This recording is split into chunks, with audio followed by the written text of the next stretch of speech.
असलकुम, welcome to the channel, welcome to the new topic of public health. जिस तरह से आप लोग जानते हैं, हमने पब्लिक हेल्थ के लेक्चर को स्टार्ट किया था और उसमें से हमने मॉल न्यूट्रिशन की बात की थी।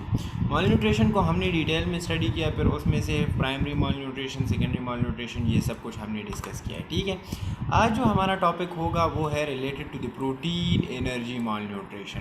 मतलब वो मॉल न्यूट्रिशन का मतलब क्या है कि जब भी हमारे बॉडी में डिफिशिएंसी ऑफ न्यूट्रिशन आ जाए, इसको हम मॉल न्यूट्रिशन कहते हैं। तो जब हमारे बॉडी में प्रोटीन की जो वो न्यूट्रिएंट्स हैं ना, वो कम हो जाए, तो इसको हम कहते हैं protein energy mall nutrition. Clear हो गया? अच्छा, हम इसको डिफ़ाइन किस तरह से करेंगे? So, it is defined as a pathological state that result from the deficiency of a protein and calories in the diet and is usually accompanied by the infection. It frequently occur in infants and young children whose diet is deficient in protein and calories. Its manifestation runs from marasmus to Kwashiorkor. Simple सी बात है कि यहाँ पे अगर हम देख लें, ये बता रहे हैं कि ये एक पैथोलॉजिकल स्टेट है। Most important thing is it is a pathological state. ठीक है, और इसमें क्या आ जाता है? Deficiency of protein and calories. Protein और कैलोरीज़ की जब डिफिशिएंसी आ जाती है बॉडी में, तो इसको हम क्या कहते हैं? Protein energy mall nutrition. And most of it ये होता किस चीज़ की वजह से है? इन्फेक्शन की वजह से। मिसाल के तौर पर आपकी बॉडी में इन्फेक्शन हो गया है, तो उसकी वजह से क्या हो सकता है? प्रोटीन एनर्जी मॉल न्यूट्रिशन हो सकती है, डिफिशिएंसी ऑफ प्रोटीन आ सकती है। ठीक है, फिर मोस्टली ये हमारे पास कहाँ पे होता है? इन्फेंट में या यंग चिल्ड्रन में हमारे पास होता है।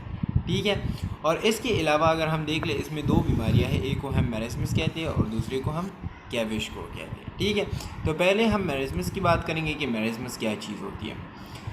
तो अगर हम मैरस्मस की बात करें, तो मैरस्मस हमारे पास है, the condition is characterized by the muscle wasting, loss of subcutaneous fat and very low body weight. तीन कंडीशंस इसमें हो, मतलब तीन साइन एंड सिम्टम्स होंगे।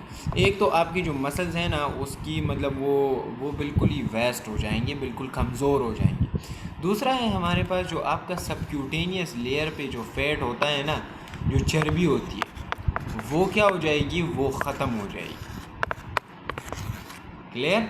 और तीसरा है हमारे पास कि अगर आपके पास मसल वेस्टिंग भी हो रही है, लॉस ऑफ सबक्यूटेनियस टिश्यूज़ भी हो, फैट भी हो रहे हैं, तो जाहिर सी बात है कि आपका जो वेट है वो भी कम होगा। So very low body wait, जो आपका बॉडी वेट है वो भी बहुत ज़्यादा कम हो जाएगा। अच्छा, it results from total lack calories from the long for a longer period of time. क्या मतलब है कि जब आपकी बॉडी में टोटल लैक ऑफ कैलोरीज आ जाए ना, for the longer period of time, तो इसकी वजह से ये प्रोटीन एनर्जी माल न्यूट्रिशन में मैरस्मस हो सकती है। अच्छा, it is most common in infant and children below 15 months. ये इंपॉर्टेंट बात है कि अगर हम मैरस्मस की बात करें तो ये कौन से बंदों में हो सकता है? तो ये हमारे पास चिल्ड्रन या इन्फेंट में हमारे पास हो सकता है। अच्छा, supplying good quality protein in diet that is egg, milk and fish can prevent it. अगर एक बंदे को, मिसाल के तौर पर एक बच्चे को मैरस्मस हो गया, तो उसको प्रिवेंट हम किस तरह से कर सकते हैं? अगर नहीं हुआ और हम ये चाहते हैं कि इसको मैरस्मस ना हो, तो हमने क्या करना है? हमने उसको एक मिल्क, फिश, इसकी मतलब इसकी डाइट की वजह से हम उसको जो है ना प्रिवेंट कर सकते हैं। ठीक है, हम उसकी प्रोटीन की जो एनर्जी है उसको मेंटेन कर सकते हैं। अच्छा, so during weaning period good quality protein must be added to their diet. क्या मतलब है? वीनिंग पीरियड क्या होता है? मिसाल के तौर पर जो इन्फेंट वगैरह होते हैं ना, इन्फेंट, तो वो 4 महीनों तक वो क्या करते हैं? वो ब्रेस्ट फीड पे होते हैं। ठीक है, और 4 महीनों के बाद वो मतलब जो नॉर्मल ख़ुराक वगैरह, नरम ख़ुराक वगैरह होता है, उस वाली पीरियड को हम क्या कहते हैं? जो ब्रेस्ट फीड के अलावा जो ख़ुराक होती है उसको हम वीनिंग पीरियड कहते हैं। ठीक है, तो वीनिंग पीरियड में आपने क्या करना है? Good protein must be added to their diet, उसकी डाइट में प्रोटीन ऐड किया करें। अच्छा, ट्रीटमेंट किस तरह से करनी है? कि मिसाल के तौर पर अगर हो गया है, मैरस्मस हो गया है, तो उसकी ट्रीटमेंट क्या है? कि treatment is by the intake of the dry skimmed milk. Skimmed milk का क्या मतलब हुआ कि मतलब जो स्किम मिल्क वगैरह होते हैं, ड्राई मिल्क वगैरह होती है, तो उसको बना के उसकी वजह से आप इसको ट्रीट कर सकते हैं, क्योंकि उसमें प्रोटीन की जो एनर्जी है, प्रोटीन की जो कैलोरीज वगैरह होते हैं वो बहुत ही ज़्यादा होते हैं। So with the help of dry skimmed milk हम मेरेस्मस को ट्रीट कर सकते हैं। क्लियर हो गई बात? अच्छा, अब आ जाते हैं क्वेविशकोर की तरफ। So kwashiorkor is the condition is characterized by the arrested growth. Arrested growth का क्या मतलब है कि ग्रोथ नहीं होगी। दूसरा एडीमा। एडीमा किस चीज़ को कहते हैं? Accumulation of fluid. एक जगह पे फ्लूइड की अकुमुलेशन को हम एडीमा कहते हैं। अच्छा, मसल वेस्टिंग। अब मसल वेस्टिंग को हमने डिस्कस भी किया कि मसल वेस्टिंग क्या चीज़ होती है। मसल वेस्टिंग असल में जब आपके जो मसल्स वगैरह होते हैं ना, वो इतनी मजबूत नहीं रह पाते, तो इसको हम मसल वेस्टिंग कहते हैं। अच्छा, इसके अलावा अगर हम देख लें डर्माटोसिस, तो डर्माटोसिस क्या चीज़ है? ये असल में डिजीज़ ऑफ स्किन है, जिसमें मोस्टली क्या होता है? इन्फ्लेमेशन होती है। ठीक है, इन्फ्लेमेशन ऑफ द स्किन। अच्छा, हेयर चेंजेस का क्या मतलब है? हेयर चेंजेस का मतलब ये है कि मतलब जो आपके बाल वगैरह होते हैं वो ग्रोथ नहीं कर पाते, वो निकल रहे होते हैं, हेयर लॉस होता है। ठीक है, तो इसको हम हेयर चेंजेस कहते हैं कि अच्छा इस तरह से जो है ना, मतलब ये होता है। इसके अलावा अगर हम हेयर चेंजेस की बात करें ना, तो हेयर चेंजेस का मतलब ये भी है कि मिसाल के तौर पर आपके जो हेयर्स थे वो ब्लैक थे, तो उसकी कलर में क्या आ जाता है? उसकी कलर में चेंजेस आ जाते हैं, इसको हम हेयर चेंजेस कहते हैं। अच्छा, डायरिया। ठीक है, सो डायरिया भी हो सकता है। और इसके अलावा अगर हम देख ले तो मेंटल एपिटी और मिजरी। मेंटल एपिटी का क्या मतलब है? मिसाल के तौर पर एक मतलब क्वेविशकोर है, और क्वेविशकोर मतलब आपके बेटे को या आपकी बच्ची को खुराक नहीं मिल रहा, तो क्या मतलब उसकी ब्रेन डेवलप हो जाएगी? नहीं होगी, क्योंकि वो मतलब वो अंडर डेवलप है ना। तो मेंटल एपिटी हो सकती है। मेंटल एपिटी का क्या मतलब? एपिटी असल में लैक ऑफ मोटिवेशन को कहते हैं, लैक ऑफ मोटिवेशन। ठीक है ना, लैक ऑफ मोटिवेशन। तो मेंटली एपेटिक होता है, और माइजरी मतलब वो ठीक नहीं होता। अच्छा, so this is called kwashiorkor. इसकी कुछ साइन एंड सिम्टम्स थे।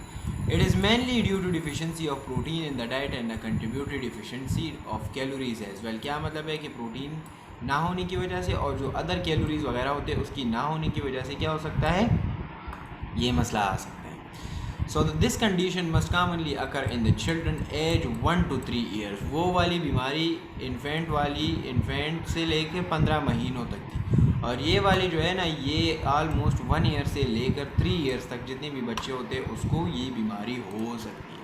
ठीक है, तो इसको हम क्या कहते हैं? क्वेविशकोर कहते हैं।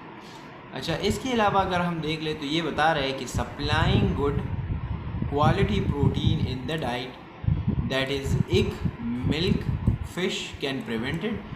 During weaning, a good quality of protein must be added to their diet. Treatment is by intake of the dry skim milk. वही ट्रीटमेंट है, वही प्रिवेंशन है, वही सारा कुछ है, लेकिन इसमें थोड़ा सा वो चेंजेस वगैरह है। अगर हम इसकी चेंजेस की बात करें तो मैं इसके लिए एक चीज़ ऐड कर देता हूँ, उससे आपको वो क्लियर हो जाएगा। क्लियर है? तो अगर हम यहाँ पे देख ले, ये अगर आपको नज़र आ रहा है, ठीक है, तो इसमें हमारे पास क्या है? ये डिफरेंस बिटवीन, एक मिनट,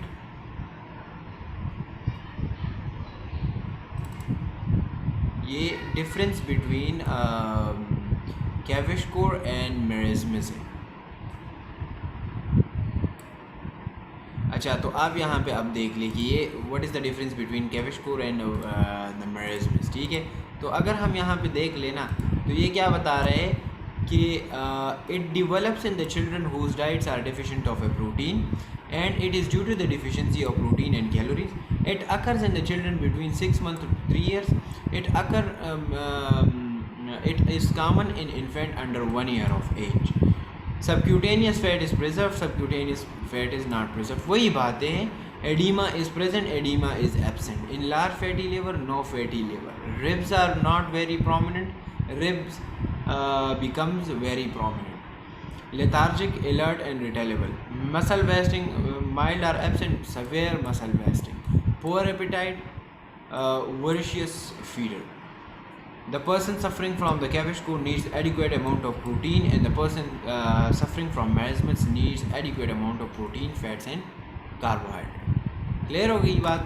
तो यही बात हो रही है कि मतलब आपने क्या करना है, आपने इसको जो है ना मतलब इसकी बीमारी को देखना है कि इसको हो क्या गया, ठीक है। तो ये बात आपने याद रखनी है।